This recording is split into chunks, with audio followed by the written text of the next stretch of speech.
David danzaba ante el arca del Eterno. Su corazón ardía como fuego del cielo. Los panderos sonaban, Sion se estremecía.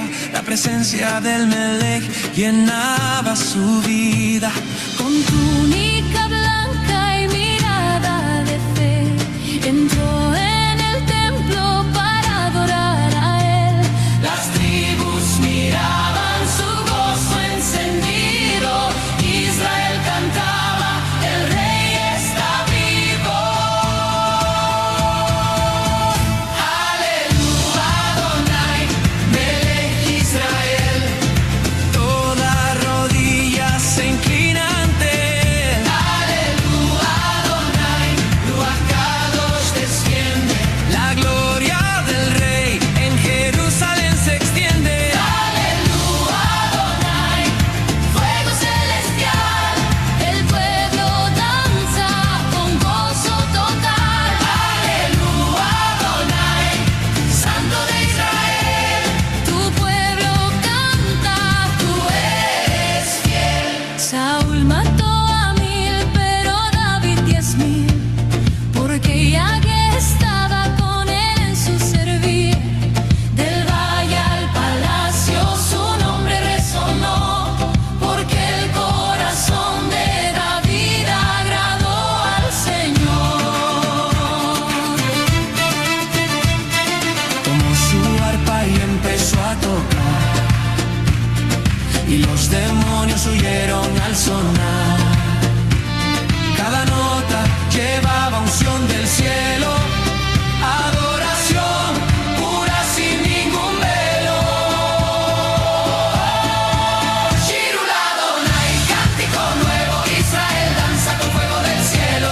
El arpa suena, el pueblo celebra, el Santo de Israel su poder revela. Shirul Adonai, con alegría, su nombre grande día tras día. Yahuwah reina, eterno y fiel. Gloria al Santo, al Melech Israel. David peleó al oso y al león, confiando en el brazo del campeón. Ruach Kadosh lo llenó de valor. El ungido de Yahweh fue su protector. El gigante cayó bajo su mirar. La onda del justo volvió a brillar. Y el pueblo gritó con voz de emoción: Yahuwah es nuestra salvación.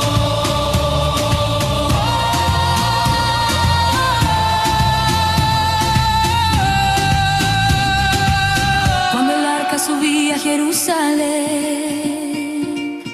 David saltaba como un niño también. Mical lo miraba con indignación, pero él seguía adorando al león. No danzo por hombres, danzo por él, por el Melech que me salvó del Edén. Mi alma entera se postrará ante el Dios que siempre reinará.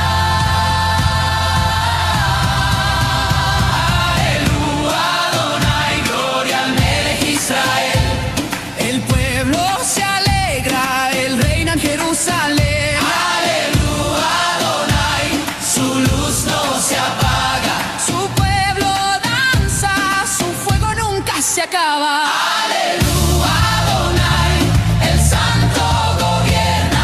Su nombre es vida, su presencia eterna. Aleluya, Adonai, por siempre fiel. El cielo canta, Melech Israel. Danza Sion, levanta tus manos, que el shofar suene en todos los años, que los montes declaren su poder. Yahweh es grande, digno de creer. Levanta la voz, oh Israel, el león de Judá defiende tu bien. Desde Jerusalén hasta el mar, su gloria nunca dejará de brillar.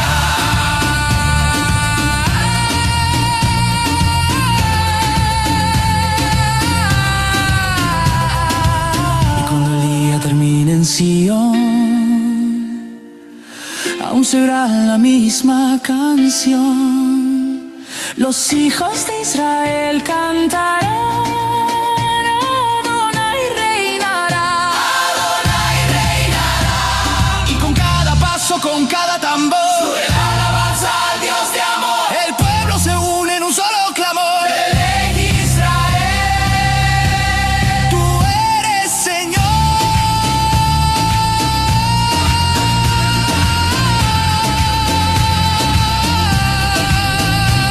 Aleluya, Adonai, gloria al Meg Israel.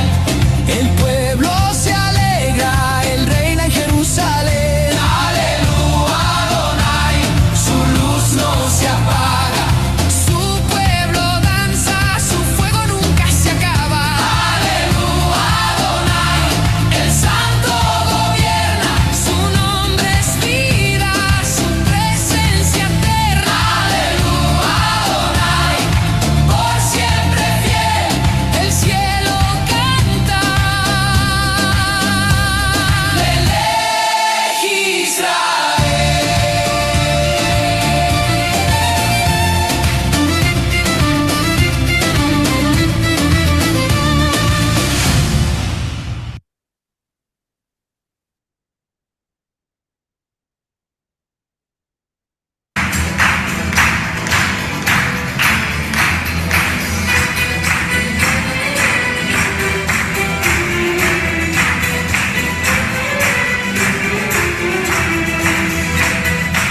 call me out upon the waters, the great unknown, where feet may fail.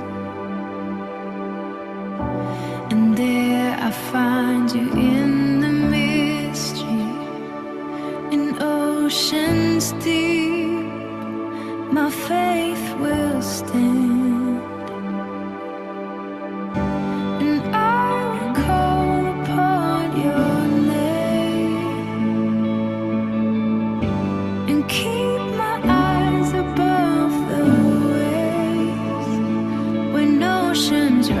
My soul rests in your embrace, for I am yours.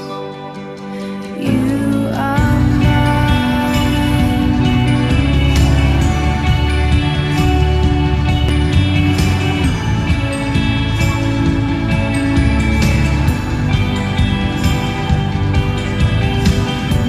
Your grace abounds in deepest waters. Sovereign hand will be my guide.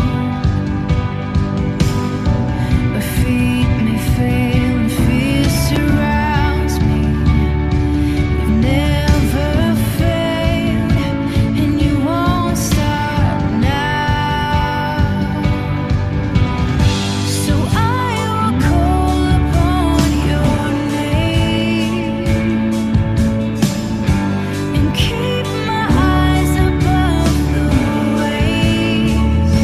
When oceans rise, my soul will rest in your embrace, for I am yours, and you are mine.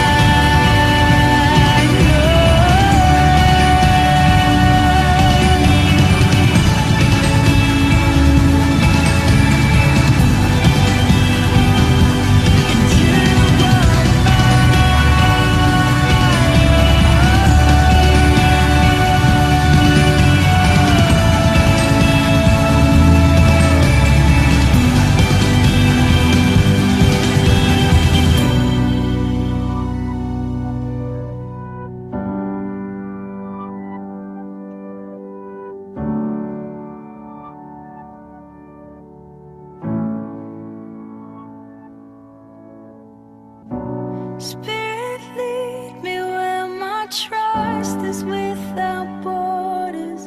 Let me walk upon the waters wherever you would call me.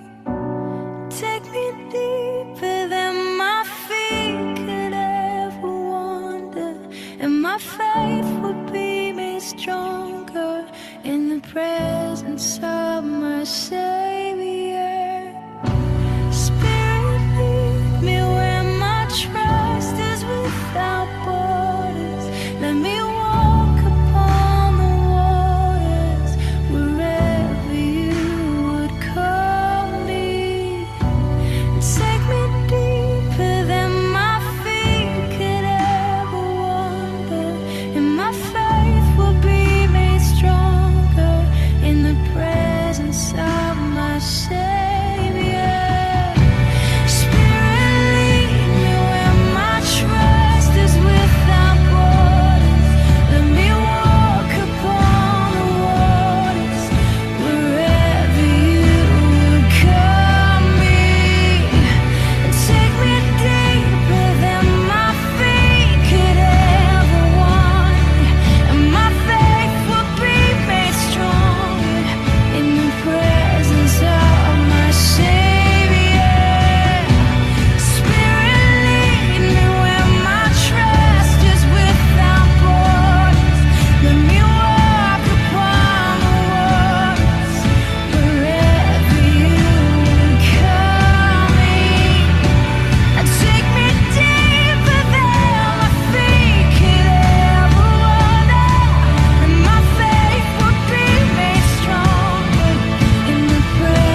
Amen. Amen.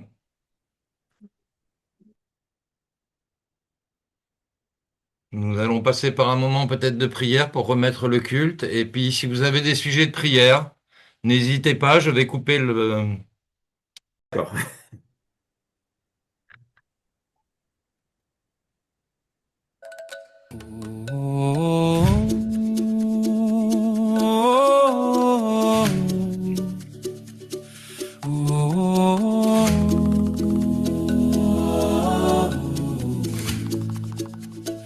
Ô Seigneur mon Dieu, que ton nom est grand sur la terre, ta gloire s'élève jusqu'aux cieux.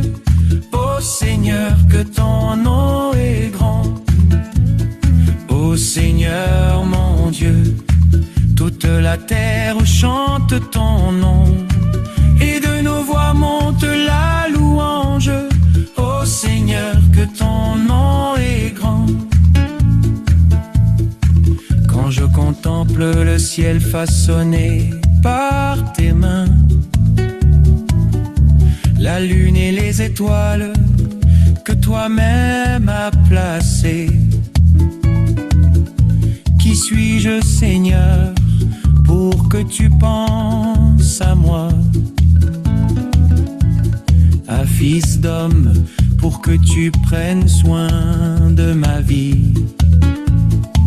Par la bouche des enfants, tu fais jaillir ta force. Tu réduis au silence l'orgueilleux et l'adversaire. Ta puissance se révèle dans l'humilité, et ta sagesse confond toute révolte. Ô Seigneur mon Dieu, que ton nom est grand sur la terre, ta gloire s'élève jusqu'aux cieux. Ô Seigneur, que ton nom est grand. Tu nous as façonnés à ton image, tu nous as couronnés de gloire et d'honneur, non par nos œuvres, mais par ta grâce. Tu nous confies l'œuvre sortie de tes mains.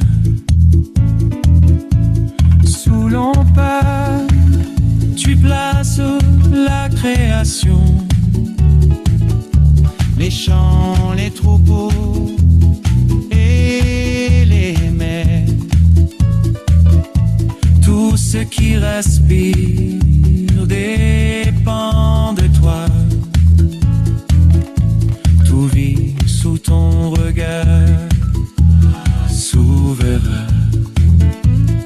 Ô Seigneur mon Dieu, ta bonté soutient toute la création. Ta sagesse ordonne toutes choses. Ô Seigneur, que ton nom est grand.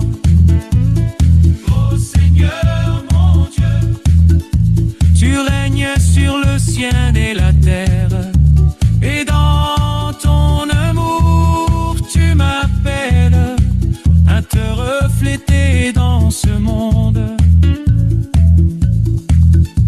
Tu es le Créateur, je suis ton ouvrage. Tu es le roi, je suis ton serviteur. Tout vient de toi, tout retourne à toi.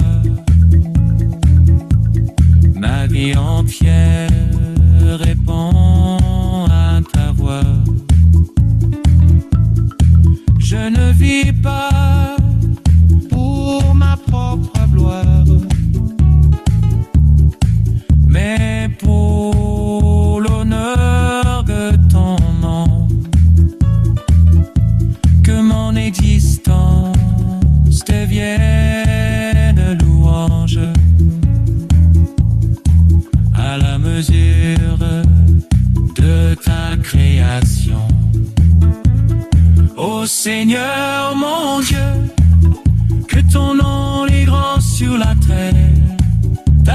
s'élève jusqu'aux cieux.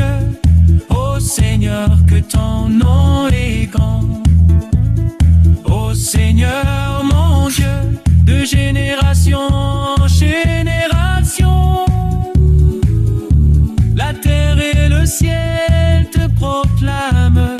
Ô Seigneur, que ton nom est grand. Ô Seigneur, mon Dieu.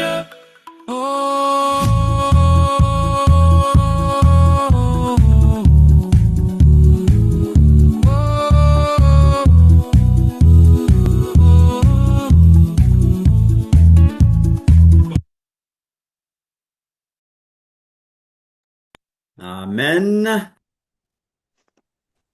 Amen. Nous allons prier. Donc, Yves, tu confies ces moments au Seigneur, Yves? Il réactive son micro.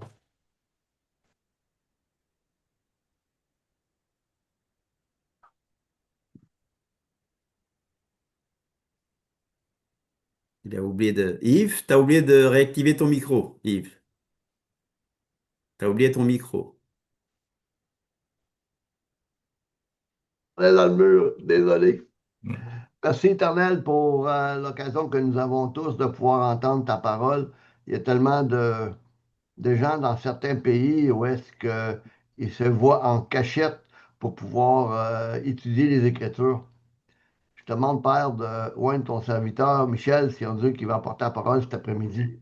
Je te demande, si on Dieu, que tu puisses mettre les paroles dans sa bouche, puis qu'on puisse être attentif à l'écoute, afin qu'on puisse comprendre, Seigneur Dieu, qu'est-ce que le Seigneur a à nous dire après-midi. Bénis ton serviteur, Seigneur Dieu, bénis cette étude en ton Fils. Amen. Amen. Amen. Alors, c'est une étude biblique quand on fait une étude biblique, nous avons nos Bibles, Mm. nous avons un crayon, un stylo, nous avons de quoi prendre note, n'est-ce pas? Mm. Et les questions, nous les gardons pour la fin, n'est-ce pas?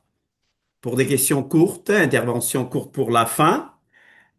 Alors, le sujet d'aujourd'hui est très intéressant. Ça suscite beaucoup de passion. Alors, quelqu'un peut-il me rappeler tout simplement le thème d'aujourd'hui, le thème de notre partage d'aujourd'hui? Rapidement, bien fort, quelqu'un nous rappelle. Et préparez-vous à m'aider à lire, hein? D'accord? Donc, ayez un bon micro et parlez fort, clairement, parce que on veut que tout le monde en profite. Très bien? Alors, quelqu'un me rappelle le thème d'aujourd'hui, là? Le thème d'aujourd'hui, c'est l'ordre et la question de la prophétie et du parler en langue dans laquelle il a. Bon. Donc, on va éteindre nos micros quand on n'a pas ouvert la bouche, quand on n'a pas demandé la parole, voilà.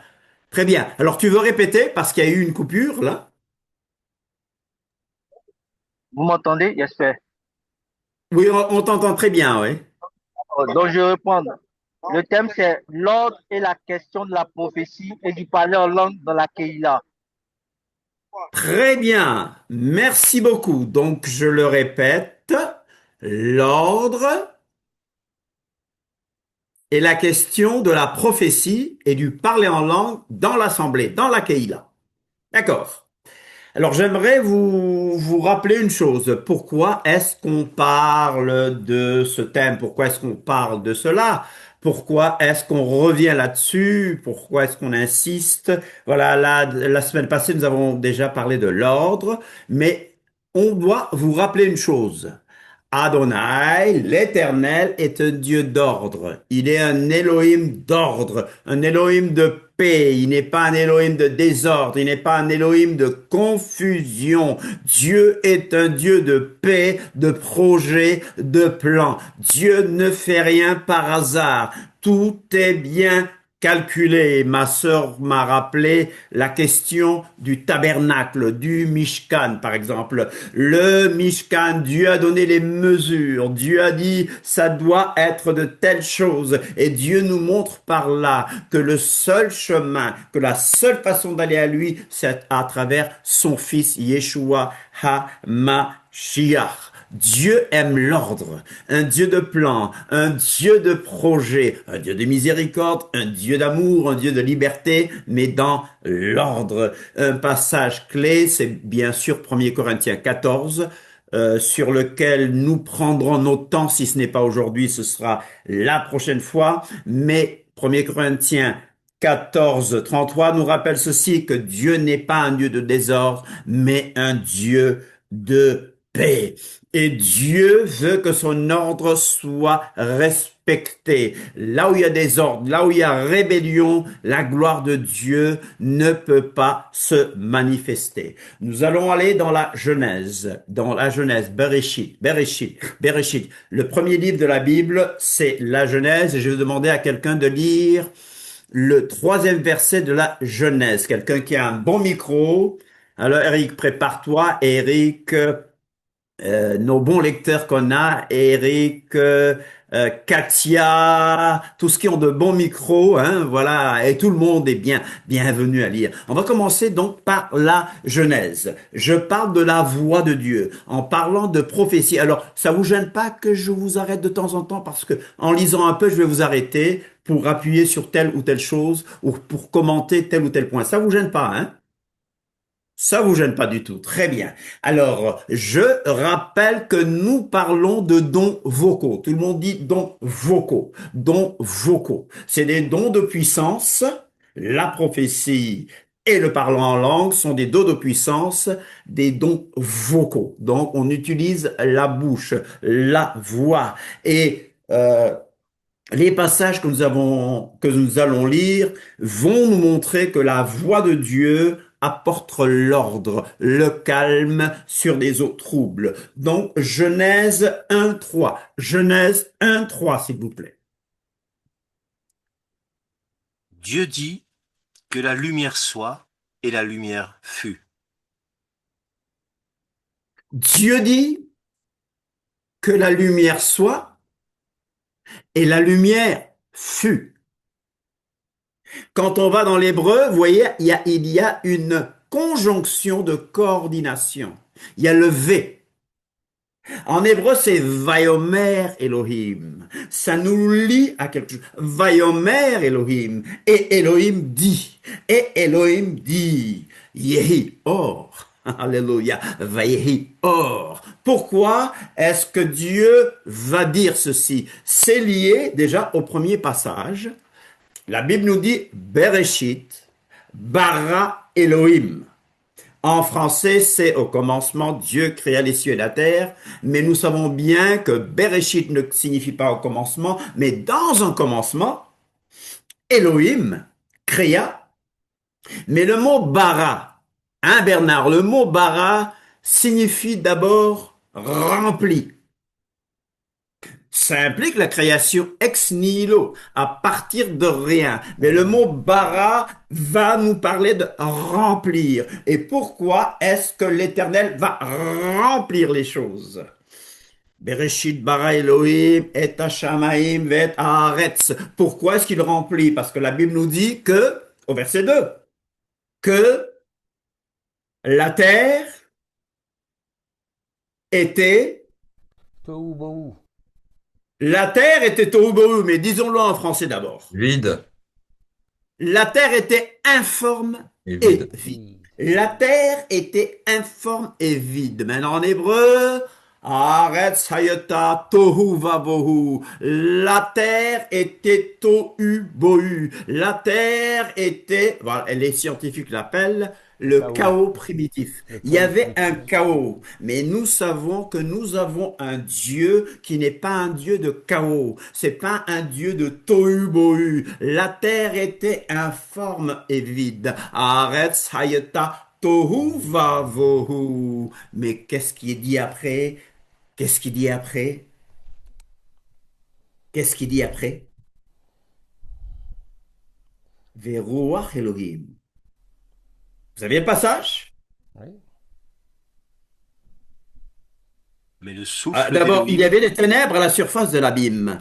Et l'Esprit de Dieu, Veruach Elohim, l'Esprit de Dieu se mouvait. Tout le monde dit se mouvait, se mouvait. Et en se mouvant au-dessus des eaux, bien sûr, ça créait des choses puissantes, comme un comprimé effervescent. Et l'Esprit de Dieu se mouvait au-dessus des eaux. Alléluia. Au-dessus au-dessus de quoi? Et l'Esprit de Dieu se mouvait au-dessus des eaux. Psh, ça bouge. Veruach Elohim. Alléluia. Et après, il est bien dit, qu'est-ce que la Bible dit? Et Dieu dit, Qu'il y ait Vayomer Elohim, que la lumière soit, et la lumière fut. Dieu vit que la lumière était bonne, et Dieu sépara la lumière d'avec les ténèbres.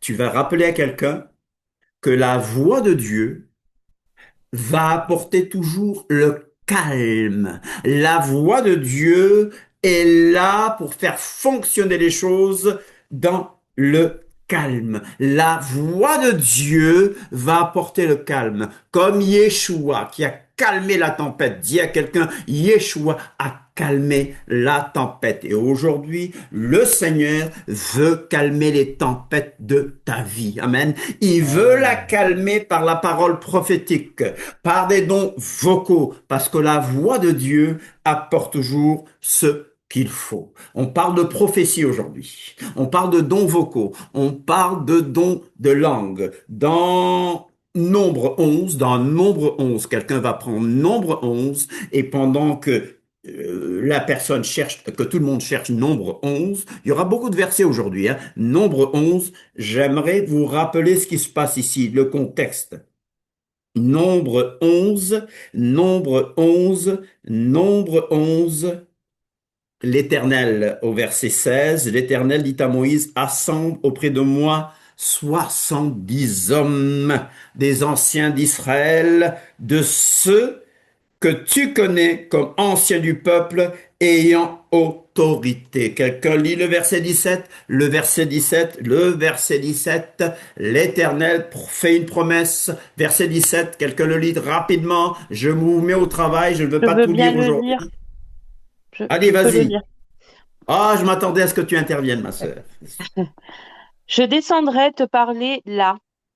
Je Hmm. prendrai de l'esprit qui est sur toi et je le mettrai sur eux, afin qu'ils portent la charge du peuple avec toi et que tu ne la portes pas tout seul. Alors, verset 24, qu'est-ce que le Seigneur va dire? Et qu'est-ce que la Bible nous dit au verset 24?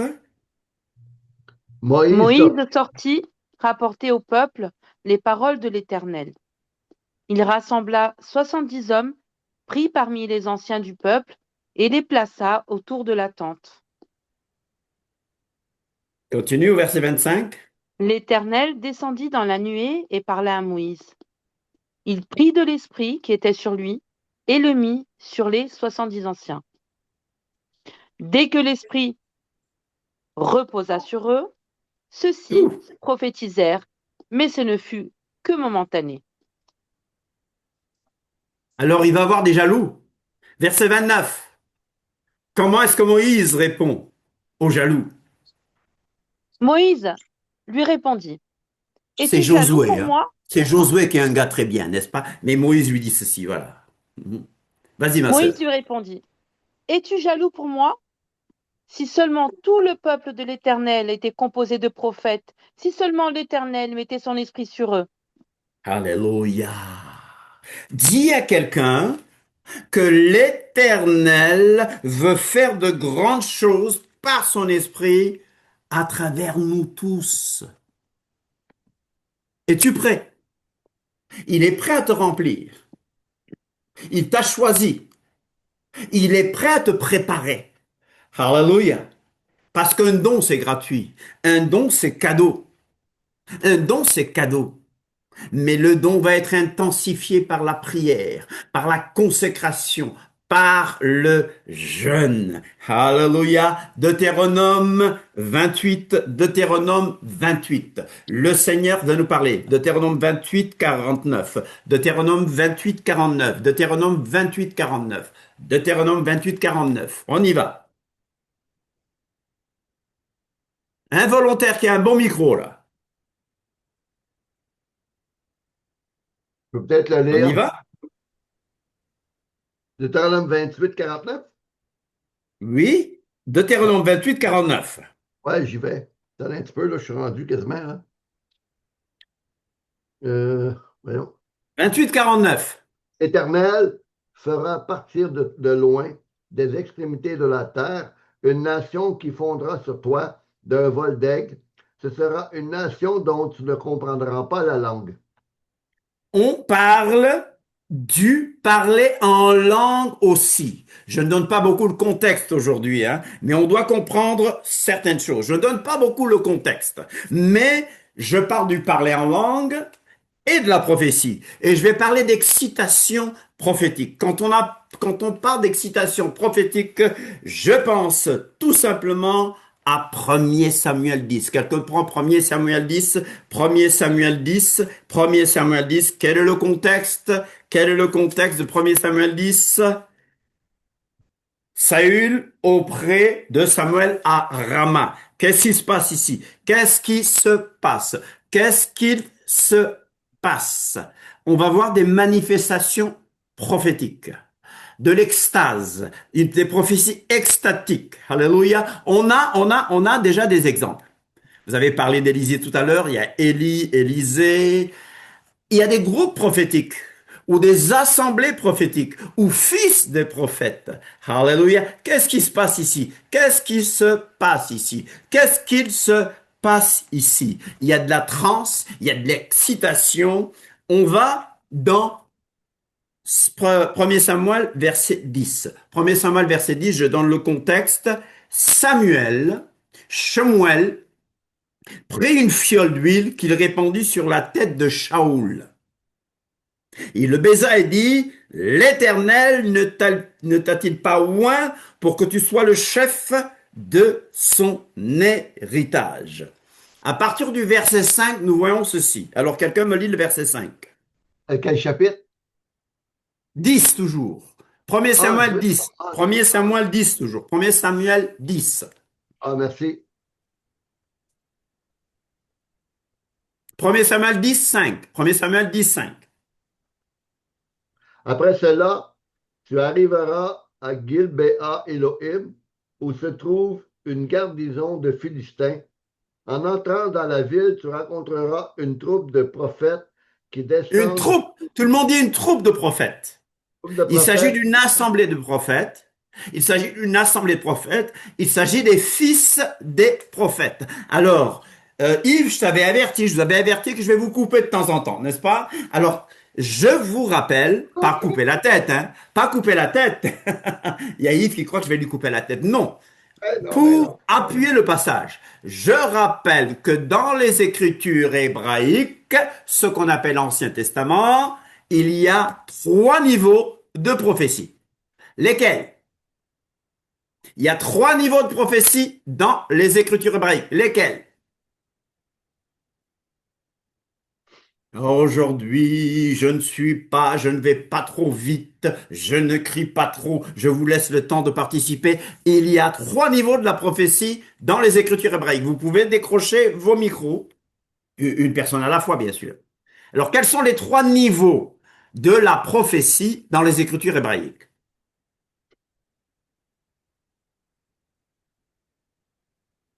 Bon, j'ai l'impression que je parle pour rien.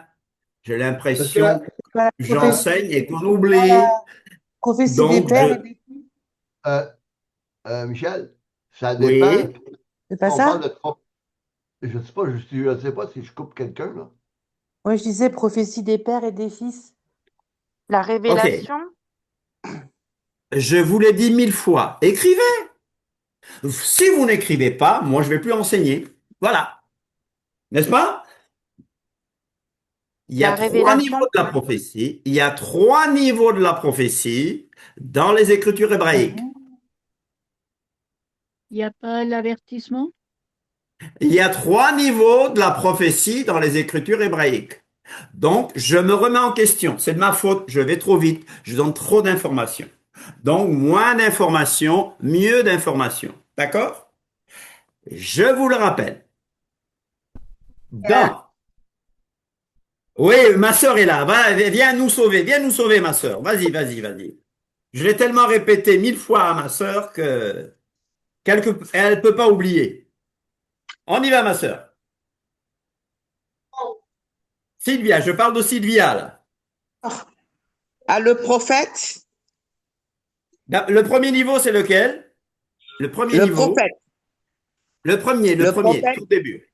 La révélation, non? Oui, Non, je l'ai attends, dit la attendez. révélation déjà, Bernard, tout à l'heure. Ah, pardon. Mais il m'a pas Oui. répondu, Michel. L'esprit de prophétie. Alors, je vais recommencer donc. OK. L'interprétation? Non. Et, C'est je ça. parle des Écritures hébraïques. Aujourd'hui, on fait une vraie étude Ah, biblique. d'accord. Vraie. On Mhm. fait une bonne étude biblique aujourd'hui parce que je m'arrête. Je m'arrête, je ne crie pas, je ne bouge pas. Même peut-être que ceux qui sont sur Facebook vont s'ennuyer et vont partir. Mais ne partez pas. Je rappelle que dans les Écritures hébraïques, il y a trois niveaux de la prophétie. Trois niveaux. Vous l'avez écrit? Écrivez. Quel est le premier niveau? La Le révélation. premier niveau, L'édification. non, le Non. premier niveau, c'est le but. C'est le but de la prophétie, ça. Ouais. Le premier niveau, c'est l'école des prophètes. Ah, les Névim. Ah oui, les Névim. C'est l'école des prophètes. Ou bien assemblée des prophètes, Ah, ou dans ce groupe de sens-là, prophètes. oui. Hum. Écrivez. J'ai comme exemple, j'ai comme référence 1er Samuel 19, 20, 2 Rois 2, 7 à 15 et 2 Rois 4, verset 1. Ça, c'est une étude biblique. On prend le temps. Alors, je vais ennuyer beaucoup de gens parce que les gens sont habitués à écouter, à applaudir, à dire Amen. Le premier niveau de la prophétie dans les Écritures hébraïques, c'est l'école des prophètes. L'école des prophètes. L'école des prophètes. C'est l'école des prophètes. D'accord? Ou bien assemblée des prophètes, ou bien groupe de prophètes. OK? Alors, quel est le deuxième niveau maintenant? Quel est le deuxième niveau?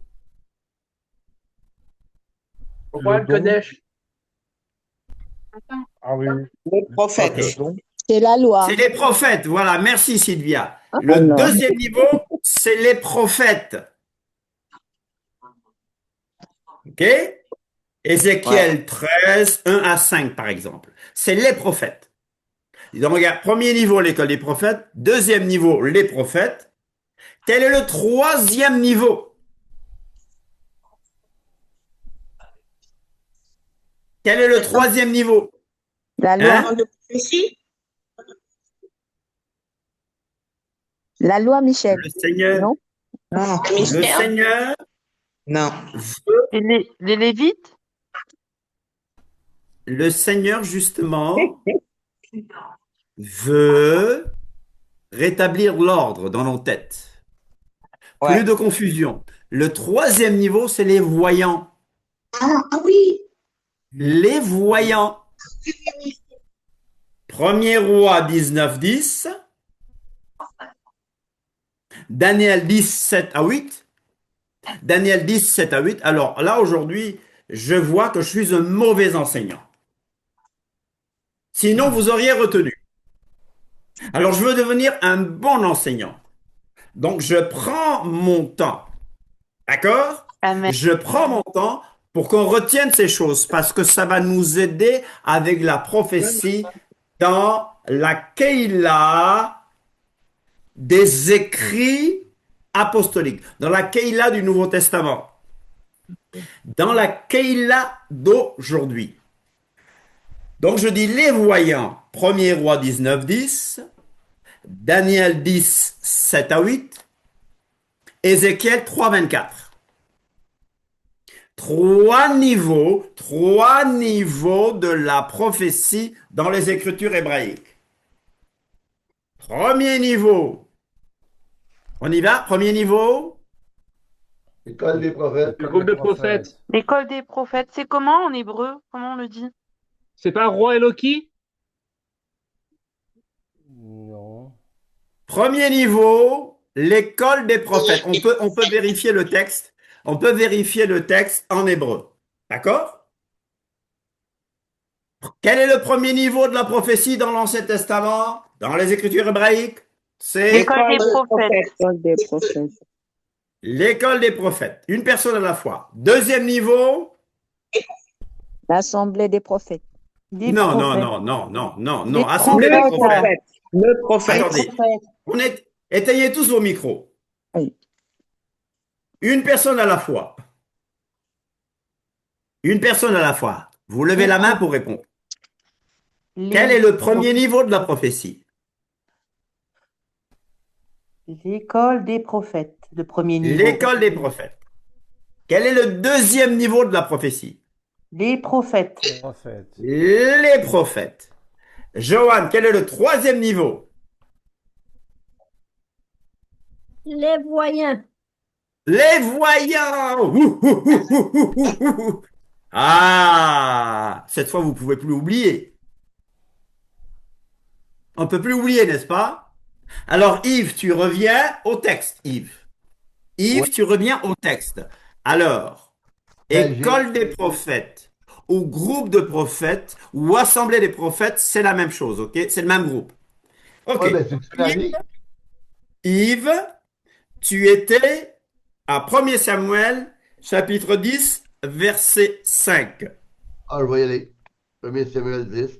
Mais en passant, là, le voyant, là, puis Navi en hébreu, c'est pas un synonyme. Yves, on est au verset 5 là. 5. OK, chapitre 10, verset 5. Ouais, Verset 10, verset 5, oui. excusez-moi, j'étais. Pardon, oui. Ouais, je l'ai, c'est bon. Attendez un petit peu. Après cela, tu arriveras à Gilbéa Elohim, où se trouve un garnison de Philistins.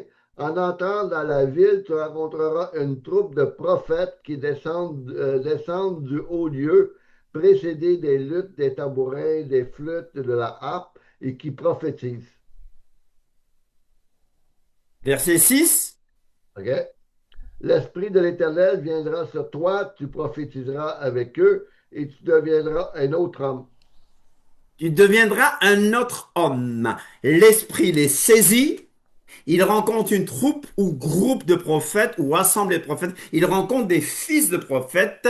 Il y a de la musique. Alléluia. Il y a de la musique. Il y a du tambourin. Il y a de la flûte. Il y a de la harpe. Ils prophétisaient eux-mêmes. Bon, il faut étudier ce que ça veut dire. L'Esprit de l'Éternel te saisira. Tu prophétiseras avec eux. Et tu seras changé à un autre homme. Ça nous montre que l'excitation prophétique est tellement puissante que le saisissement de l'Esprit de Dieu saisissait la personne et que la personne était transformée en un autre homme. Alléluia. Amen. Transformé en un autre homme, transformé en un autre homme. On va au chapitre 19. C'est toujours l'histoire de Shaoul et de David. Au verset 19. Au verset 19. Je rappelle, on parle d'assemblée de prophètes ou fils de prophètes. Il y a danse, vous allez voir, il y a trans. Mais Michel, on ne peut pas parler de trans. Non, il y a de l'extase, il y a de la transe en chantant, en chantant. Vous comprenez ce que c'est que l'excitation prophétique? Amen. Amen. Chapitre 19, à partir du verset 18. Écoutez bien. 19, donc c'est quoi? C'est l'attentat de Saül contre la vie de David. Maintenant, c'est au tour de David. Verset 18, c'est ainsi que David prit la fuite et qu'il échappa. Il se rendit auprès de Samuel à Rama et il lui raconta tout ce que Saül lui avait fait. Puis il alla avec Samuel demeurer à Naïoth. Ok? On le rapporta à Saül en disant, voici David est à Naïoth, près de Rama. Verset 20. Allez, Katia, verset 20, à partir du verset 20. Saül. Vous pouvez récapituler, c'est 1 Samuel 10, verset 20? Je suis à 1 Samuel 19, verset 20. 1 Samuel 19, verset 20. Je suis à 1 Samuel chapitre 19, Pardon, alors. verset 20. Voilà. Parce que je notais, hein. C'est pas que je suis pas là. Ah oui, c'est bien. Je suis en train de noter. On te comprend, je sais. J'étais sur mon cahier, donc j'ai pas suivi. Très bien. 19, chapitre 19, verset 20. Alors, excusez-moi. Mais la lumière, ça, je vois rien. Hop. Alors. Là. Shaul envoya des hommes arrêter David. On va éteindre les micros là. On écoute une personne à la fois. Ils virent une assemblée de prophètes en train de prophétiser, avec Samuel à leur tête. L'Esprit de Dieu reposa sur les envoyés de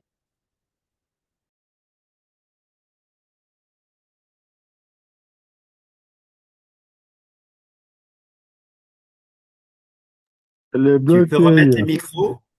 Tu peux remettre les micros? Ça a bloqué. Ah, pardon, ça c'est pas moi, j'avais mis le micro. Ça s'est enlevé. D'accord. Bon. Recommence alors le passage, verset 20. Je recommence. Oui. Saül envoya des hommes arrêter David.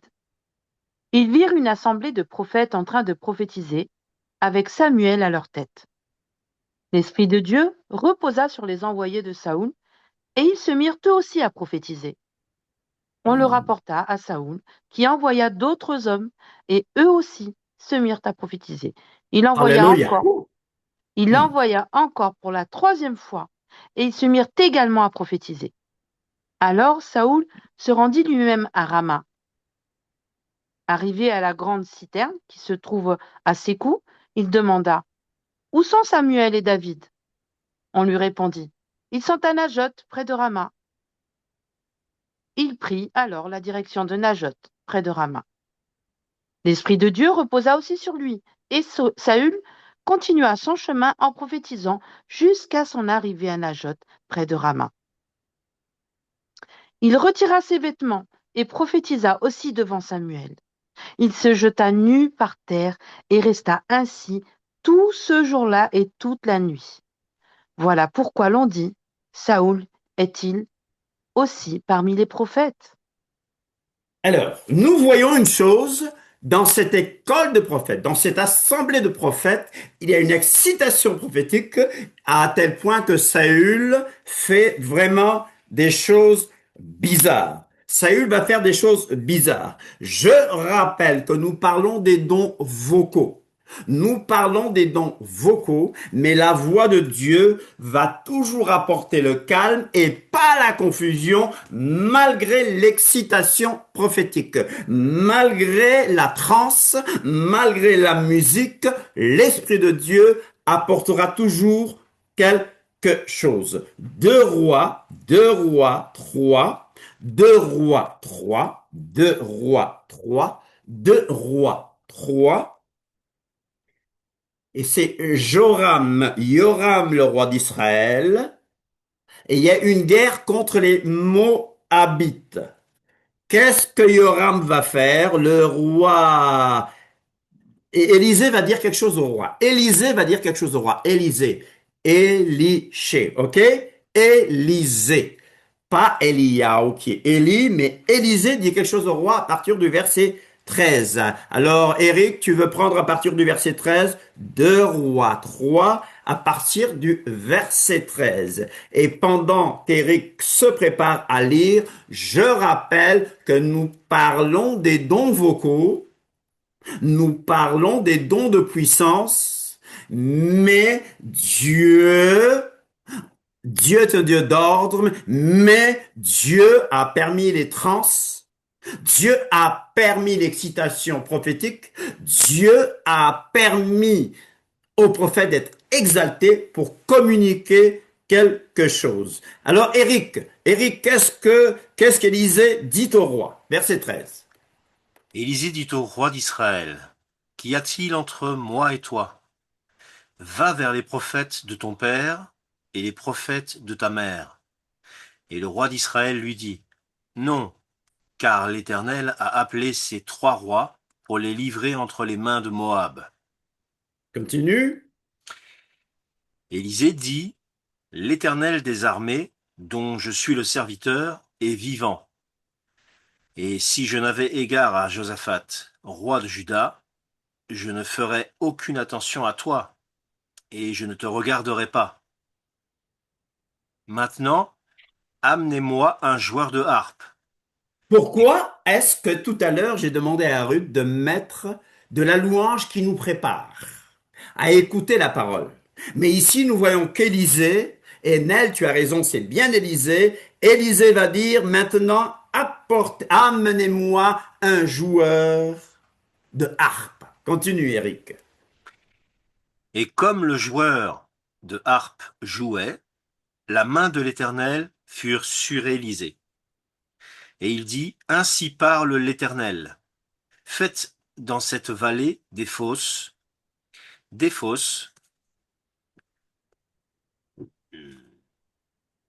Car ainsi parle l'Éternel. Koamar Adonai, alléluia. Car ainsi parle l'Éternel. Vous n'apercevrez point de vent et vous ne verrez point de pluie. Et cette vallée se remplira d'eau et vous boirez vous et vos troupeaux et votre bétail. Il prophétise. Je rappelle une chose, que la voix de Dieu, la voix prophétique de Dieu a pour but d'apporter la guérison, de calmer la tempête, d'aller à l'encontre du chaos primitif, d'aller à l'encontre du tohu bohu, aretsayeta tohu vavohu, alléluia. Et je continue avec le psaume 29, psaume 29, passez au psaume 29, passez au psaume 29, beaucoup de versets aujourd'hui. Il est bon de s'arrêter et de dire, je vois beaucoup de versets, mais je veux qu'une chose soit bien établie. La voix de Dieu a pour fonction d'apporter le calme et l'harmonie au milieu du chaos. Amen. Le psaume 29, un psaume de David. Psaume 29, le verset 3. Oui, vas-y Katia. Verset 3, 29, 3.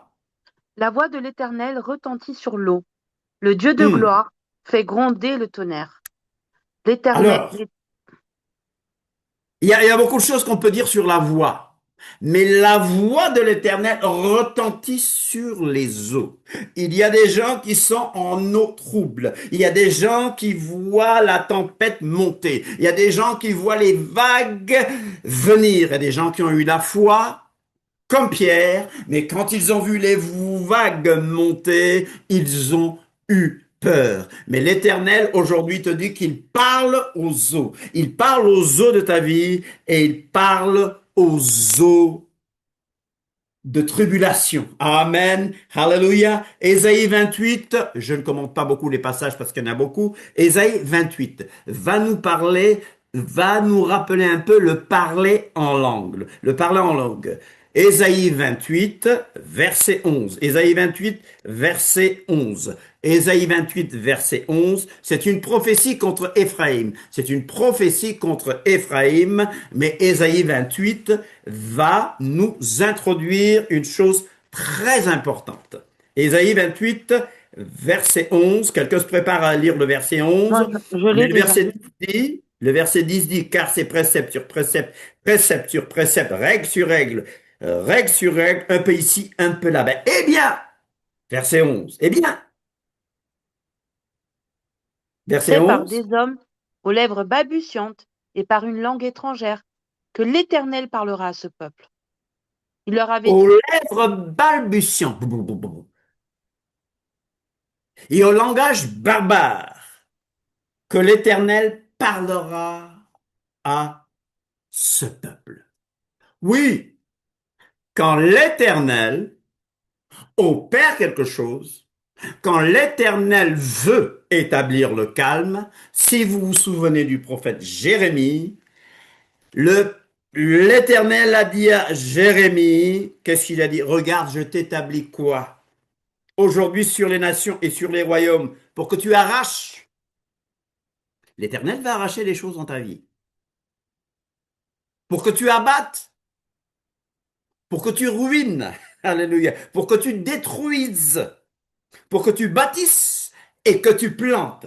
Amen. Alors peut-être que tu te dis, mais l'Éternel n'est pas en train de bâtir. Il veut d'abord abattre. Il veut en fait enlever certaines choses.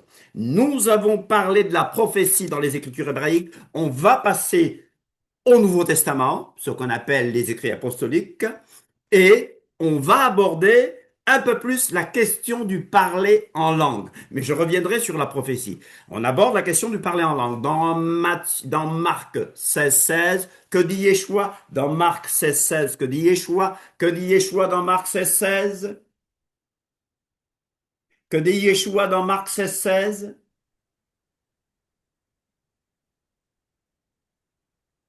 Que dit Yeshua dans Marc 16? celui qui Oui, croira vas-y. et qui sera baptisé sera sauvé, mais celui qui ne croira pas sera condamné. Verset 17. Voici les signes qui accompagneront ceux qui auront cru. En mon nom, ils pourront chasser les démons, parler de nouvelles langues, Parler de nouvelles langues. Parler de nouvelles langues. Tout le monde note nouvelle langue, nouvelle langue. Et quand on parle du parler en langue, bien sûr, vous savez où on va aller. On va aller dans Acte 2. À Acte 2. Dans Acte 2, le jour de Shavuot. On dit c'est la première Pentecôte chrétienne. Il n'y a pas de première Pentecôte chrétienne. C'est Shavuot, une fête de l'Éternel où il y avait des Juifs réunis. Donc le jour de la Pentecôte. Verset 1. Le jour de la Pentecôte, le jour de Shavuot, ils étaient tous ensemble dans le même lieu. Verset 2. Quelqu'un prend. À partir du verset 2. Tout à coup, il vint du ciel un bruit comme celui d'un vent impétueux, et il remplit toute la maison où ils étaient assis. Donc Des les 120 langues disciples. des langues semblables à des langues de feu leur apparurent, séparées les unes aux autres, et se posèrent sur chacun d'eux. Et ils furent tous remplis du Saint-Esprit et se mirent à parler en d'autres langues, selon que l'Esprit leur donnait de s'exprimer. Donc ils furent tous remplis du Saint-Esprit et se mirent à parler de nouvelles langues. Si vous connaissez le pentecôtisme classique, le parler en langue, on dit que le parler en langue est le signe initial du baptême du Saint-Esprit. C'est un dogme. C'est un dogme dans le pentecôtisme classique. Retenez bien, on va voir le signe initial et le baptême du Saint-Esprit. Le signe initial du baptême du Saint-Esprit est le parler en langue selon que l'Esprit leur donnait. Alors, Virginie, qu'est-ce qu'il y avait à Jérusalem? Virginie, qu'est-ce qu'il y avait à Jérusalem? Virginie, est-ce des langues inconnues qu'ils ont parlé? Est-ce des langues inventées? Est-ce des langues des anges et des anges qu'ils ont parlé? Ou de quoi s'agit-il ici? Regardez bien. Continue, Virginie. Continue la lecture. Alors, or Verset il y 5. avait, or, il y avait en séjour à Jérusalem des Juifs, hommes pieux, de toutes les nations qui sont sous le ciel. Au bruit qui eut lieu, la multitude accourut, et elle fut confondue parce que chacun les entendait parler dans sa propre langue. Ils étaient tous dans l'étonnement et la surprise, et ils se disaient les uns aux autres, voici ces gens qui parlent, ne sont-ils pas tous galiléens? Et comment les entendons-nous? Je vous avais averti que j'allais vous avertir. Hmm. Je vous avais averti que j'allais vous interrompre parce que je veux qu'on mette l'accent sur le passage. D'accord? Alors, au bruit qui eut lieu, la multitude accourut, et elle fut confondue parce que chacun les entendait parler Leur langue, Maternelle. leur propre langue maternelle, dans sa propre langue. leur langue Dans maternelle. sa propre langue. Hmm. Continue au verset 7. Ils étaient tous dans l'étonnement et la surprise, et ils se disaient les uns aux autres, voici ces gens qui parlent, ne sont-ils pas tous galiléens? Et comment les entendons-nous dans notre propre langue, à chacun dans notre langue maternelle? Parthes, Mèdes, Élamites, ceux qui habitent la Mésopotamie, la Judée, la Cappadoce, le Pont, l'Asie, la Phrygie, la Pamphylie, l'Égypte, le territoire de la Libye, voisine de Cyrène, et tous ceux qui sont venus de Rome, juifs et prosélytes, crétois et arabes. Comment les entendons-nous parler dans nos langues des merveilles de Dieu? Dans nos langues. Là, c'était des langues Connu. des langues connues. Donc, la question du parler en langue. La question du parler en langue. C'est controversé pour certains. Il y a beaucoup de confusion. La question du parler en langue. Est-ce que vous savez que le parler en langue est quelque chose de tout à fait humain? Je dis bien, le parler en langue, comme la prophétie, peut avoir une source divine, une source humaine ou une source satanique. Vous me suivez? Oui. Comme la prophétie. Ce que nous voulons, c'est avoir la source divine. Amen. Amen. L'excitation prophétique de tout à l'heure. Nous avons nos tempéraments. Moi, je bouge beaucoup. Je parle fort. Bernard nous a appris, nous a parlé des tempéraments. Du sanguin, qui est un extraverti. Du colérique qui est extraverti.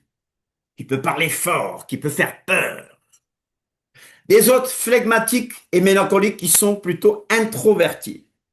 Mais nous avons besoin de tout ça. Ce que je veux vous dire, c'est que la foi en Yeshua a trois aspects. La foi en Yeshua a trois aspects. Je vais vous le poser. Hein. On passe aux examens maintenant. La foi en Yeshua a trois aspects. Un aspect intellectuel. Pourquoi? Parce que nous étudions la Bible. La Bible me parle de faits. La Bible me parle de faits historiques. La Bible a un côté doctrinal.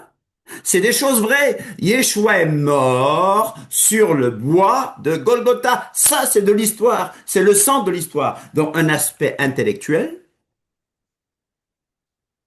Émotionnel. Un aspect émotionnel. Ça ne reste pas seulement dans ma tête, ça va dans le cœur. Donc, voilà pourquoi je ne peux pas comprendre qu'on interdise aux gens d'être émotionnels. Je ne comprends pas pourquoi, je ne me moque pas, pourquoi on est obligé de chanter « Grand Dieu, nous te bénissons » sans émotion. La foi en Yeshua a aussi un aspect quoi? J'ai dit quoi? Intellectuel, émotionnel et pratique. Et pratique. Mettez la parole de Dieu en pratique et ne vous bornez pas à l'écouter. Je reviendrai là-dessus. Quand on lira 1er Corinthiens, vous allez voir. Parce que dans 1er Corinthiens, certains ont dit, moi je suis de Paul. D'autres ont dit, je suis d'Apollos. Non, non, moi je suis de Céphas. Pourquoi? Parce que Paul parlait grec, bien sûr, mais il mettait beaucoup d'hébreu, etc. Donc certains ne l'aimaient pas à cause de ça. D'autres l'aimaient à cause de ça. Apollos, c'était le gars éloquent. Apollos était éloquent. Apollos connaissait le sophisme. Apollos parlait bien. Donc il y a des gens qui aiment aller écouter les prédicateurs éloquents. Pierre, c'était les miracles. Oh, il y a des gens qui y vont, ce qu'ils aiment, les miracles. Hello, je reviendrai sur ces aspects-là. Mais ce que je veux dire, c'est que nous ne devons pas avoir une foi sans émotion. Nous ne devons pas brimer les émotions. Nous devons, d'ailleurs, les gens comme moi, vous savez, Katia, il y avait un Brésilien qui était toujours là, gloria a Deus, amen, gloria a Deus, gloria a Deus, gloria a Deus. Ça a énervé certains membres de l'Église. Et qu'est-ce qu'on lui a dit? Ça passe C'est un gars très pauvre. On lui a dit, tais-toi, bon non, parle doucement. Oui, et si tu arrêtes de parler, qu'est-ce qu'on va te donner? Des sapotes. Des sapates. Des chaussures. On va te donner des chaussures. Alors, le Brésilien, première réunion, il contenait. Imaginez, le gars, c'est qui ça? Le gars, Jérémie, qui dit, je ne vais plus parler au nom de l'Éternel, mais il y a un feu. Je deviens trop émotionnel, là. Mais il y a un feu, fire in my bones, il y a un feu dans mes os, je veux le contenir, mais je ne puis. Alléluia. Alors ce Brésilien, premier culte, comme ils disent, deuxième culte, troisième culte, gloria a Deus, troisième culte, gloria a Deus, quatrième culte, il a dit ça, toussé, ça pas, gloria a Deus, tu vois, il ne pouvait plus contenir cette joie. Chaussures ou pas chaussures, gloire à Dieu, amen. Chaussures ou pas chaussures, gloire à Dieu. Là, le parler en langue peut être tout à fait humain. Il y a, je ne sais plus comment on l'appelle, le centre de Broca. Corrigez-moi les scientifiques. Broca. En l'excitant, on peut produire le parler en langue. Humain. En fumant de la drogue, on peut rentrer dans un état de transe et parler en langue. Quand j'étais jeune, il y avait un film qui s'appelait Bax, un film sénégalais. C'était un film sur la drogue. Et on voyait les gens se droguer et ils disaient Suku suku nabadain, apatchain. Donc ils rentraient dans un certain langage.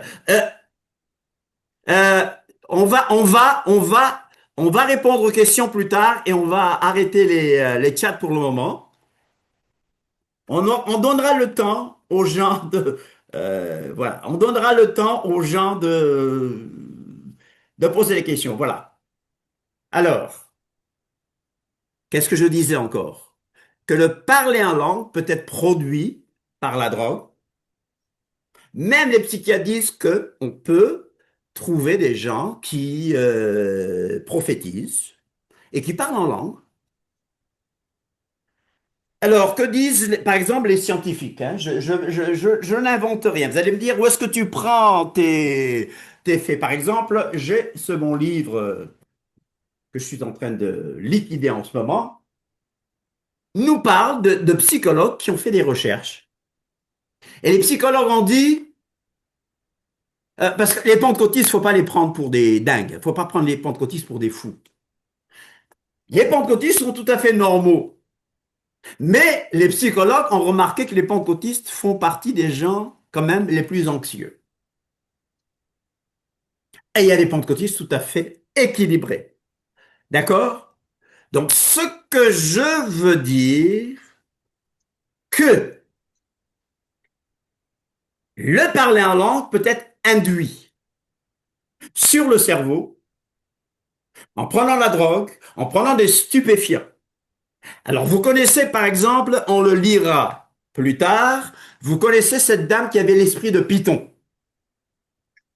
Marc 16, Acte 16. On le lira sûrement la prochaine fois. Elle avait un esprit de Python. Mais qu'est-ce que ça veut dire un esprit de Python?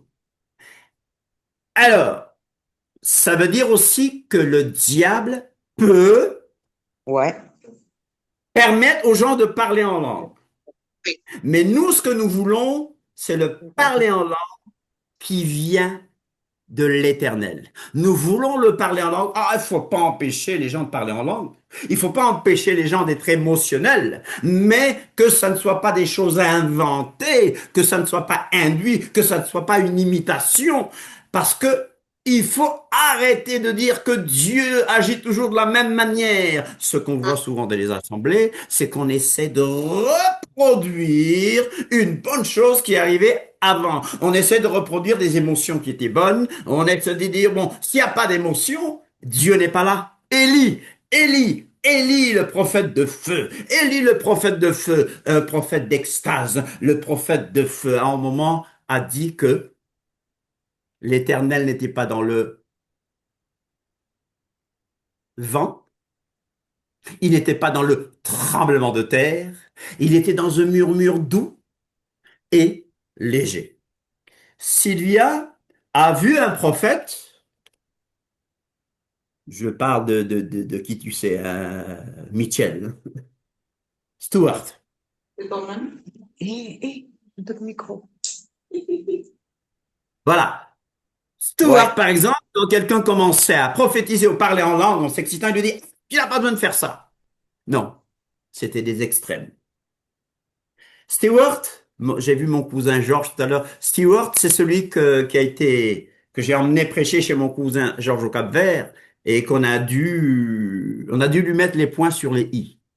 Tu ne peux pas empêcher les gens d'avoir leurs émotions. Mais en même temps, Dieu est un Dieu d'ordre. Je ne peux pas vous imposer non plus mes émotions. Je dis bien, il y a un parler en langue qui est tout à fait humain, qu'on peut reproduire par une excitation nerveuse de certaines parties du cerveau. La femme avec l'esprit de Python, je vous l'expliquerai, vous verrez que la prêtresse de la Pythie, le mot Python vient du mot Pythie, elle prophétisait en inhalant des gaz. Et elle disait des choses, c'était pas loin de Corinthe, c'était à Delphes. Elle disait des choses et après il y avait un autre prêtre qui venait donner l'interprétation. Ils sont pas loin de Corinthe. Ils ne sont pas loin de Corinthe. Donc Paul écrit une lettre prophétique. Luc, dans Actes, il parle de l'histoire, mais Paul va écrire une lettre apostolique et pastorale pour mettre de l'ordre. On va s'arrêter là aujourd'hui et on va continuer la prochaine fois. La prochaine fois, on va aller dans Acte 8 jusqu'à 1 Corinthiens 14. Je vous dis une chose. La Bible parle du parler en langue. Le Nouveau Testament, les Écritures apostoliques, parlent 35 fois du parler en langue. 35 fois du parler en langue. Écrit apostolique. 35 fois du parler en langue. 35 fois du parler en langue. 35 fois. 35 fois du parler en langue. Mais, dans 1 Corinthiens, on trouve 28 fois de ces fois. 1 Corinthiens, parmi ces 35 fois du parler en langue, 1 Corinthiens parle 28 fois du parler en langue. Et le chapitre 14 de 1 Corinthiens parle 23 fois du parler en langue. Je conclus avant des questions courtes pour vous dire que le parler en langue, comme la prophétie, peut venir de Dieu, de l'homme ou de Satan. Voilà pourquoi nous avons besoin du don de discernement des esprits, mais quelquefois, nous regardons les choses, nous savons que ça ne vient pas de Dieu. En visitant Israël en 2013 avec ma belle-mère, nous sommes allés dans ce qu'on appelle le Cénacle. On dit que c'est là qu'il y avait la chambre haute. Nous sommes allés dans le Cénacle et il y a des gens qui commençaient à tomber. Ma belle-mère a dit en portugais, ça c'est pas le Saint-Esprit, ça c'est pas le Saint-Esprit. J'ai dû lui dire en français, mamie, mamie, il parle notre langue, il parle notre langue. C'était des Angolais qui parlaient portugais. J'ai dit, mamie, il parle notre langue. Elle me dit, ça c'est pas le Saint-Esprit. Je ne juge pas personnellement, mais ce que je veux vous dire, c'est que nous n'avons pas besoin de prophétiser ou de parler en langue comme le sanguin parce qu'il est sanguin. Nous n'avons pas besoin de parler en langue comme le mélancolique parce qu'il est mélancolique. Nous avons besoin de parler en langue comme Dieu nous l'a montré, mais il faut que ça soit réel et sincère. Parmi nous, il y a des gens très émotionnels. Je suis sûr que vous aimez. Je suis sûr que moi, beaucoup disent que je parle trop fort, je parle trop. Ah, on va préférer Bernard qui est doux, un véritable pasteur. Ah non, non, je blague. Mais c'est-à-dire que Bernard nous a appris une chose, donner la place à tous les tempéraments. Donner la place à tous les tempéraments et il nous a parlé de tempéraments remplis de l'esprit. Parce que les tempéraments ont leurs points forts, chaque tempérament et leurs points faibles. Donc le Saint-Esprit va annuler en fait ces points faibles. C'est ce que nous voulons. Et le ministère du prophète, le prophétique aussi, a ses points forts et ses points faibles. Quand on est prophétique, on veut dire la vérité de manière catégorique. C'est bien. Sauf que souvent, on ne sait pas quand le dire et comment le dire. Et on peut blesser, on peut arracher, abattre sans reconstruire. Amen. Amen. On continuera après pour vous dire qu'il y a de la place pour chacun de vous dans le corps du Mashiach. Amen. D'autres statistiques ont montré que seuls 23% des gens dans les assemblées pentecôtistes, beaucoup de chiffres aujourd'hui, parlent en langue. Mais Paul a dit, tous parlent-ils en langue? Non. Tous prophétisent-ils? Tous sont-ils apôtres ou prophètes? On voit que non. Mais on va voir à quoi sert ce don prophétique, mais aussi le don du parler en langue. Alors, des courtes questions. Je sais que c'est quelque chose qui vous excite et que vous ne pouviez pas vous contenir, mais l'esprit du prophète est soumis au prophète. Voilà. Donc, Yves, première intervention courte. Ouais. Non, merci, mais c'est une remarque. Moi, je connais un pasteur congolais qui, on fait une histoire courte, c'est qu'il était dans une assemblée, puis il y a quelqu'un derrière de lui qui s'est mis en parlant en langue, puis il s'est viré de bord. Il dit, c'est-tu la première fois que tu parles en langue de même? Il dit, oui, il dit, je comprends pas pourquoi j'ai jamais fait ça. Puis il avait dit à ce frère-là, tu sais peut-être pas, mais tu viens de parler dans ma langue maternelle, le Swahili. OK? Puis Alléluia. Et ça me fait penser dans Acte 11-15, quand l'apôtre Pierre s'est défendu du fait qu'il avait été voir Corneille, puis qu'il s'était mis en parlant en langue. Il a dit quoi? Il dit, s'est mis à parler en langue comme nous au commencement. Troisième remarque, quand tu as cité Marc 16, je comprends que c'est dans nos Bibles, mais à partir du verset 9 jusqu'à la fin, on appelle ça une glose. C'est un ajout du 5e siècle. Okay? Dans les plus anciens manuscrits originaux, on ne le retrouve pas. Ça n'a aucune pertinence pour nous. Ça n'a aucune pertinence parce que le Seigneur voulait que ça soit là. Oh oui. Ça n'a aucune pertinence.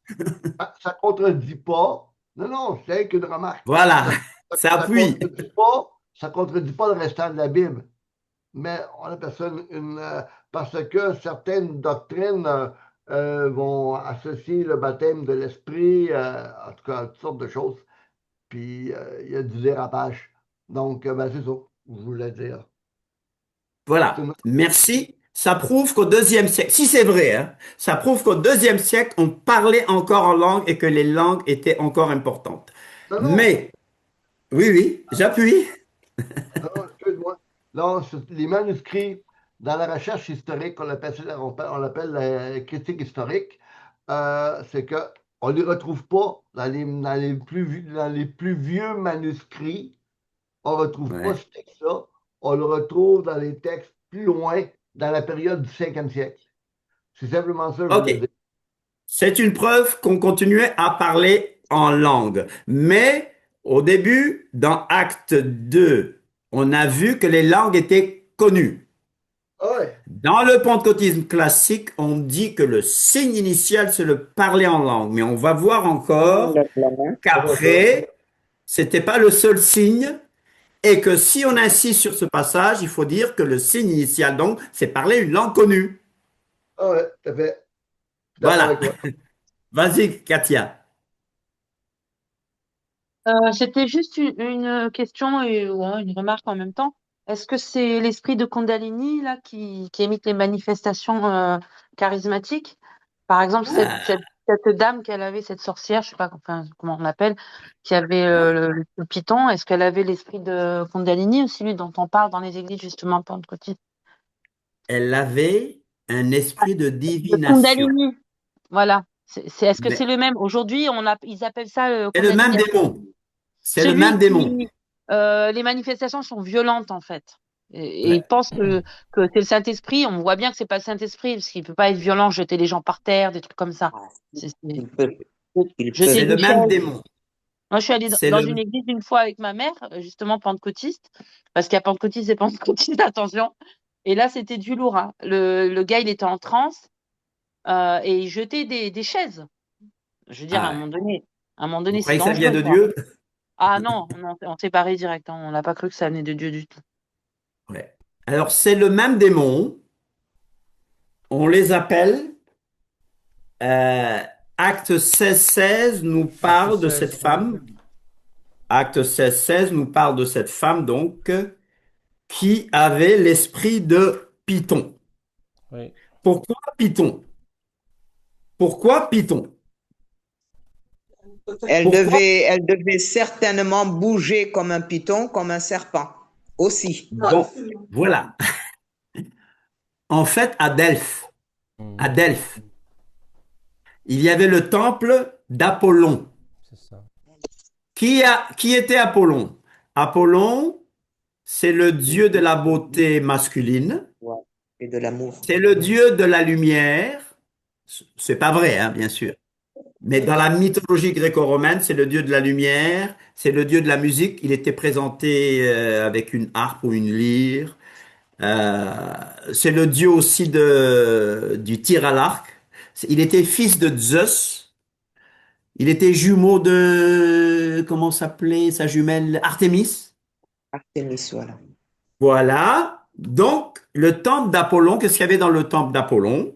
Qu'est-ce qu'on dit? Apollon a tué le dieu Python. Ouais. Le dieu Python qui avait son temple là, et Apollon a pris ce lieu comme son lieu et a pris contrôle des oracles. Oracle, c'est une question qu'on pose à une divinité. Mhm. Et donc, dans ce temple-là, il y avait la célèbre prêtresse qu'on appelait la prêtresse Pythie.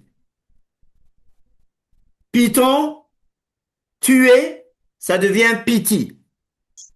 Réponse aux oracles. Et cette prêtresse, c'est celle-là dont on a parlé, qu'elle, dans le sanctuaire de ce temple d'Apollon, il avait une fissure qui laissait passer des émanations de gaz, méthane, éthylène, et ces vapeurs, on l'appelait pneuma. Pneuma, qui Comme signifie souffle. esprit, vapeur, souffle. Et sous donc l'inspiration de ces vapeurs, parce qu'il y avait des rites il y avait de jeûne et prière pour eux, hein. Il y avait des rites de purification. Donc, il y avait un mélange de choses naturelles et d'esprits démoniaques. Et donc, elle pratiquait la divination. Voilà pourquoi, quand on dit que quelqu'un a un esprit de Python, on fait référence à cet esprit-là du temple d'Apollon. Et je dis bien que Apollon, Delphes, tout ça, Delphes, et se trouve à 237 kilomètres par la route de Corinthe. Et à vol d'oiseau, c'est un peu plus rapide. Donc, c'est le même démon, c'est le même esprit de divination, c'est le même diable, c'est sûr. Donc, il y a ce kundalini là qui est pratiqué dans les églises. Il y a beaucoup de prédicateurs qui sont des sorciers. Il y a des prédicateurs qui sont des profilers. Il y a des prédicateurs qui sont des manipulateurs. Donc, il y a un mélange d'hommes et de démons. Il y a un mélange d'hommes et de démons. Yeshua dit, le diable n'a rien en moi. Vas-y, Sylvia. J'ai été trop long dans ma réponse. Pardon. Non, non, Est-ce- c'est bon. Bon, ça va Ouais. faire revenir un peu en arrière. C'est que, juste pour dire que les langues là qu'il parlait dans Acte 2, qu'on appelle la xénolalie, c'est-à-dire une Xénolalie. langue étrangère, mais une langue connue, la Voilà. xénolalie. C'est Oui, ça. Et J'ai lu après, dans je pense absolument. que tu vas parler, toi, de la glossolalie. la glossalie. La glossolalie, c'est le terme général Ouais. qui est Voilà. glossaïs, langue, laléine, parler. Le terme général, c'est la glossolalie. Et nous sommes des glossolalistes. Moi, je parle en langue, je n'en ai point honte, mais je fais attention. Et Paul dit de ne pas empêcher de parler en langue. Ouais. Mais Paul, d'ailleurs, Luc nous parle de langue connue. Mais Ouais. Paul va nous parler de langue En extase. en extase, avec lesquels on dit des mystères. C'est pour ça que j'ai Ouais. donné Ésaïe 28, 11, où on parle de balbutiement, on parle de langue de barbare qu'on ne comprend pas, mais souvent, si cette langue-là est vraie, elle Ça reste, s'adresse à Dieu, sauf si on a le don d'interprétation pour le communiquer Interprétation avec. avec. Voilà. Stéphane?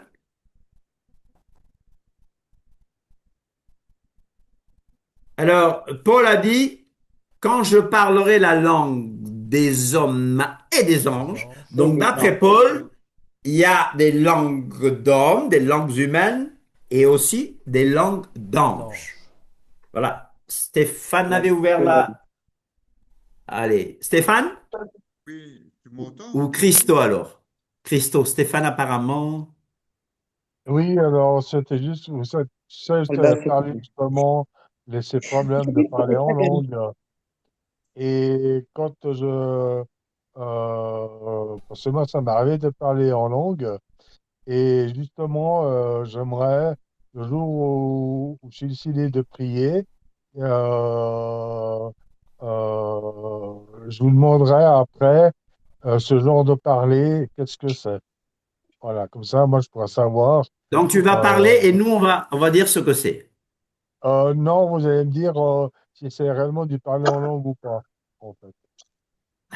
Bon, Oui, on va utiliser j'essaie le de. discernement. C'est un cours biblique, c'est une école de prophètes aussi. Voilà, c'est une école prophétique. Bon, on va accepter. Voilà. C'est juste que, au lieu de dire Baruch atah Adonai Eloheinu, mon Dieu, je partirais dans autre chose. Et c'est là, vous allez me dire, est-ce que c'est de parler en langue ou peut-être qu'il faut que je fasse attention. Voilà, c'est ça qu'en fait. Tu as dit, tu as dit, Baruch atah Adonai Eloheinu melech haolam, c'est ce que tu as dit? Oui. Bon, ça, on sait que c'est la bracha, ça. C'est de Oui, l'hébreu, c'est la oui. bénédiction. Mais ça, après, c'est du style, c'est Baruch atah Adonai Eloheinu melech haolam. Euh, je- ça vient pas maintenant, mais quand ça viendra, je te poserai la question. Tu verras. Tu verras. D'accord, très bien, ok. Voilà. C'est Voilà. simplement, c'est pour moi parce que j'ai pas envie m'adresser à l'ennemi, tu comprends? Ou dire des. Il faut être prudent comme tu viens de le dire, hein. D'accord, absolument. Voilà. On Une entend? dernière intervention, il est 20h47. Allô? En même temps, je pense que quand on est baptisé du Saint-Esprit, on a quand même moins de chances de parler pour l'ennemi, hein. Quand il y a parler en langue, c'est quand même souvent un parler intime avec le Seigneur. Il peut même y avoir des prières en intercession en langue. Il peut même y avoir des chants en langue. Amen.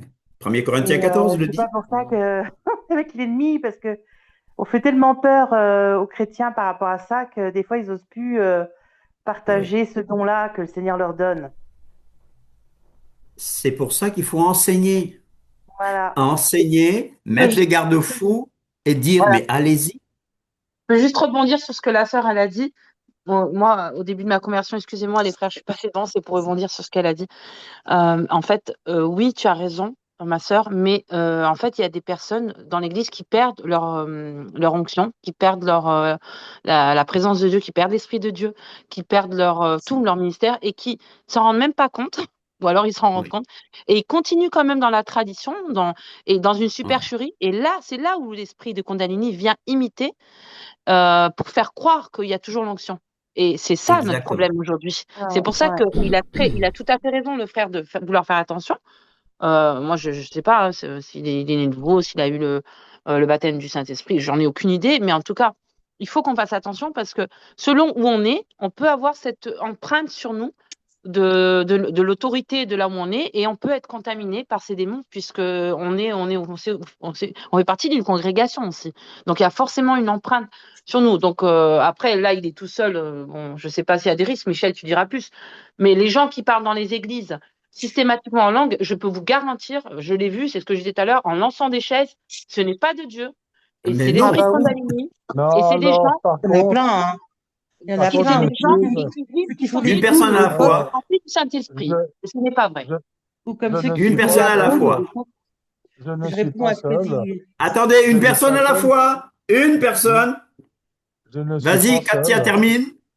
oui, tiens, Ah non, moi j'ai Katia, terminé, c'est termine. juste pour mettre en garde, D'accord.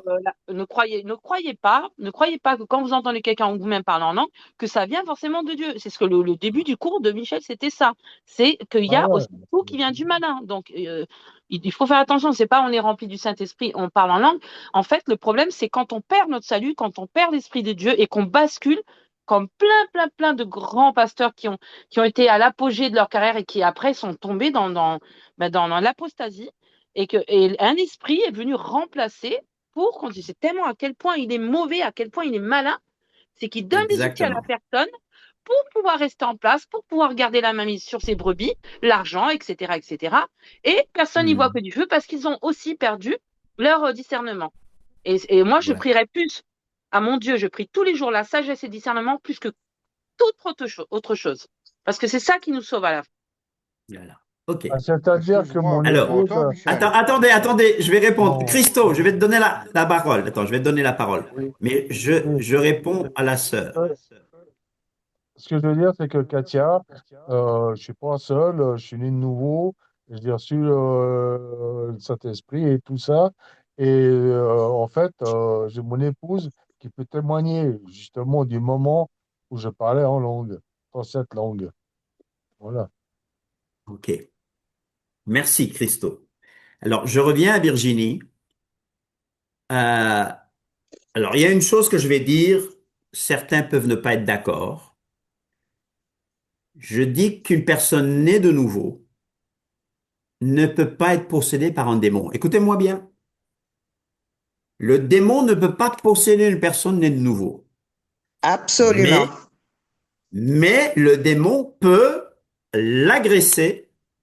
Le L'influencer. démon peut avoir une pression démoniaque sur la personne et il faut aussi la délivrance.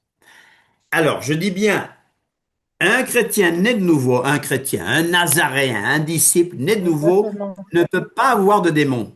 Mais un disciple né de, mais un disciple né de nouveau, Mhm.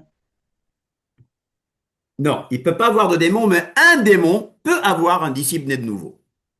Un démon peut avoir un disciple né de nouveau. C'est-à-dire, si tu ne fais pas attention, si tu ne pries pas, Si tu n'es pas plongé dans la parole, le démon peut t'avoir et faire de toi ce qu'il veut. Il faut aussi de la délivrance. Il y a possession démoniaque et il y a oppression démoniaque. Là où est le Saint-Esprit, le démon ne peut pas habiter. Mais un démon peut jouer au football avec toi. Donc, et Katia a parlé de gens qui ont perdu le salut, et vous savez qu'une fois qu'on perd le salut, on ne revient plus. C'est définitif. Il est impossible de revenir, il est impossible de revenir. Impossible si on perd le salut. Il y a des gens qui vont très loin, Hébreux 6, mais par la grâce de Dieu, reviennent. Donc, vous allez me dire, mais finalement, le résultat est le même. Oui, si tu ne marches pas en nouveauté de vie, si tu ne marches pas en nouveauté de vie, l'oppression démoniaque, c'est comme une possession finalement. D'accord? Et il faut de la délivrance dans tous ces cas. Il y a des gens qui mélangent, mais à un moment, le Saint-Esprit va dire bye bye. C'est à ces gens que Yeshua dira, à certains de ces gens, parce que certains n'ont jamais été convertis, Yeshua leur dira, je ne vous ai jamais connu. Vas-y Myriam.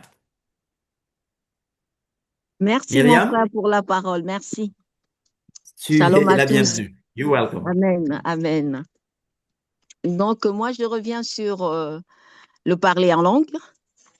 Donc oui, c'est vrai que nous avons le don du parler en langue qui vient de l'Esprit Saint, qui nous a donné le jour de notre conversion. Comme moi qui vous parle aujourd'hui, oui, j'ai reçu ce don du parler en langue. J'ai reçu également le don de chanter en langue depuis 2014, que j'ai rencontré le Seigneur dans ma vie. Et bon, c'est une longue histoire. J'étais une personne qui était malade pendant très longtemps et j'ai été guérie par le baptême à l'immersion parce que je venais d'abord de l'Église catholique, comme je vous en avais parlé, mais je n'étais pas entrée en profondeur parce que c'est vraiment une très grande histoire, c'est un grand témoignage de la part du Seigneur. C'est à partir de là que j'avais été guérie et l'Esprit de Dieu m'a visitée. Pour moi, c'était quelque chose de nouveau parce que je ne savais pas ce que c'était le parler en langue, c'est que c'était être visité par le Saint-Esprit.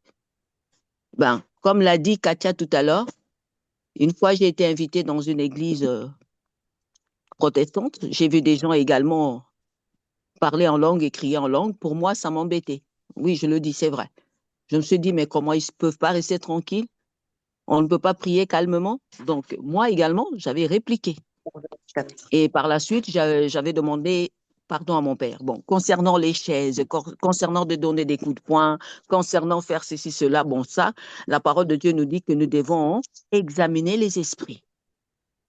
Et quand nous regardons, nous comprenons que ceci vient de Dieu et ceci ne vient pas de Dieu. De Dieu. Amen. Ça, c'est vraiment exact. Et il y en a beaucoup également qui ont reçu l'Esprit de Dieu au commencement de leur conversion et par la suite, l'Esprit s'est égaré d'eux à cause qu'il n'y a pas de changement. Il n'y a pas les dons de l'Esprit en eux. Il n'y a pas l'amour, il n'y a pas la joie en eux, il n'y a rien. Et l'Esprit, directement, il s'écarte. Mais pour pouvoir continuer avec l'Esprit, il faut vraiment exercer les dons du Saint-Esprit. C'est pour cela, comme l'a dit notre frère Michel, quand nous regardons la femme à l'esprit de Python, Paul avait discerné cela. Pourquoi? Parce qu'il marchait avec l'Esprit de Dieu. Il a discerné directement que cet esprit était l'esprit de Python. Et qu'est-ce qu'il a fait? Il a chassé directement l'esprit du corps de la femme. Pendant plusieurs jours quand même, elle les a persécutés. Oui, voilà. Par la suite, il a chassé cet esprit de la femme. Donc, c'était que nous également, qui sommes des enfants de Dieu, qui avaient reçu l'Esprit de Dieu en vérité, nous devons vraiment demander l'esprit également, comme l'a dit notre frère Michel, l'esprit de pouvoir traduire les langues, l'esprit également de pouvoir discerner ce qui vient de Dieu et ce qui ne vient pas de Dieu. Parce que nous sommes dans la... quel est le mot? Je n'arrive pas. Donc, ça confond un tout petit peu également. Donc, nous sommes confondus entre les faux et les vrais. Ça, ce sont les œuvres du malin. Ouais. Et des fois, nous nous taisons, nous ne savons pas dire quelque chose, nous avons envie, l'Esprit nous invite des fois à parler, mais nous sommes en train de nous réserver parce que même moi, partout où je suis allée, Au tout début, je prophétisais également, mais on me coinçait. On ne voulait pas que je parle. Même dans l'église de Beth Yeshua, je le dis ouvertement aujourd'hui. On va pas donner le nom, hein. Oui, bon, je donne le nom parce que c'est la vérité, je ne peux pas le mentir. On n'enregistre plus, hein. Mais c'est la vérité, ce qui est vrai devant Dieu, on ne doit pas le cacher, hein. Je le dis, c'est vrai. On arrête les enregistrements, hein. Hein, David? Bon, Arrêtez les enregistrements.